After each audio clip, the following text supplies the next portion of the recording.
The hamstrings, you can start out by going very, very slow, just until you feel that burn. When it feels like you're going to have a Charlie horse, but you're not really sure, go again, and you will you'll know if that's really a burn or a Charlie horse. It's a feeling that you want to power through, and it feels like you're really going to pull something, but you're really not. And that's how you just feel that burn, and it's a good feeling. It hurts, but it feels good, you know. I don't know, it works. Do it.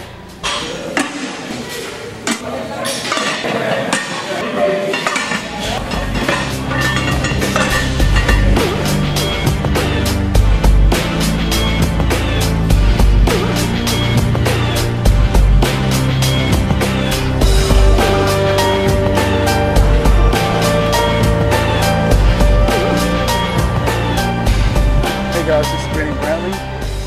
This is my second leg workout since the Nationals. Introducing my body back to some heavy weight again and getting ready to put on some mass for the off season. For the leg extensions, I try to start out very light and slowly work my way up to extremely heavy without messing up the form, just making sure the form is pretty much perfect.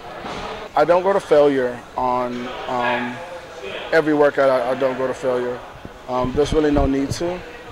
Through the leg extension, you know, once my legs are burning, I try and power through, and if I have to stop and lighten the weight, just so I can get the full set in, that's, you know, you can do that. There's really nothing wrong with doing that, as long as I get the set in and finish out the reps. You know, if I have to go down in the weight, I'll do that.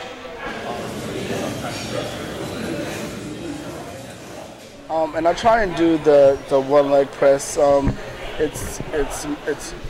try and focus mainly on the quad. I know it may look like I'm working some of the ham. I mean, you're always going to work a little bit on the hamstring, but mostly quad.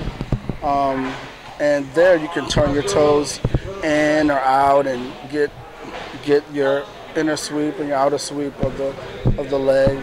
But it's more of an isolation for me. I love doing that. And I would recommend this exercise for everybody. Certain weeks you can do 2 legs, and then the week that you want to do the 1 leg, it's to me it's just a full stimulation of the quad. And you know, you're probably going to get a little bit of ham and a little bit of glute, but mostly you should feel it right here. And depending on your leg placement, you should feel it just here. All the time, just here.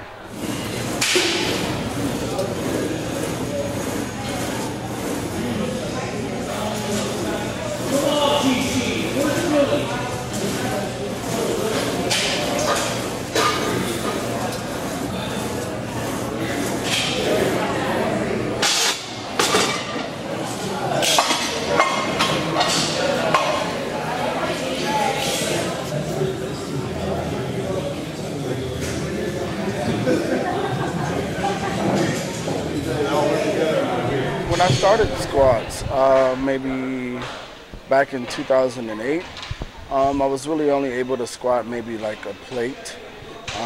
So I've slowly worked my way up to 495, 595, and still no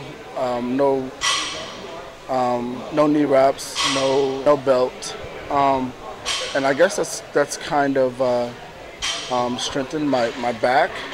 And so when I do my squats, my back is very, very straight, and I feel comfortable in that position. Having my knees placed just right, not too wide, not too close. They need to be perfectly centered, aligned with your back, and that allows you to squat just to parallel. Everybody has their squat that they do. It's either to the ground or just at parallel. You know, I'm not going to go through a whole song and dance of what squat's the best, but whatever works for you whenever you feel it. If you don't feel it, if you do like a powerlifting squat, then try parallel. If that doesn't work, do the other. parallel has worked for me. Not going lower than parallel, just at parallel, maybe a tad bit lower, has really helped my legs to grow. And to me, you never take that strain off the muscle when you keep it right at parallel. When you go too far down, to me, you are taking the strain off of the muscle. I don't know, it's just different. But no, that works for me. And having everything perfectly in line when I'm doing a heavy squat, shoot, it helps from injuries, and I don't know, it helps you grow, helps you get that extra burn without hurting yourself.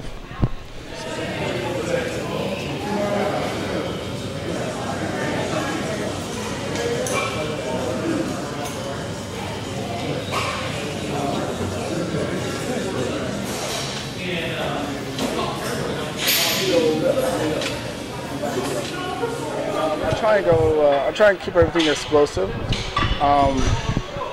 and just like I said, switching it up. Today I did very, very explosive. I wasn't going full extensions. I was keeping the strain on the muscle, but yet still getting that stretch, and just because I didn't go all the way down and come slowly all the way back up doesn't mean I wasn't feeling it and wasn't getting in the muscle. Today I did the 3 different hamstring exercises. I did the hamstring curls, the seated hamstrings, and I did the standing. And I recommend doing all 3. They're hitting different parts of the ham, and to me that's how they grow. You don't just want to hit one part and always work that one part, because your hamstring is a really big muscle. So you want to hit, the lower ham, the upper ham. You want to hit the full ham. And on all 3 exercises, I always pyramid. It's always a slow process into working my way up into a building up into the heavier weight. And that's when I may go to failure sometimes. It just depends on if I have enough energy to get past 10. And if I do, then I will continue on into failure. But if I don't, if I can barely get 10 or 12, then I'll just keep it at 10, 12.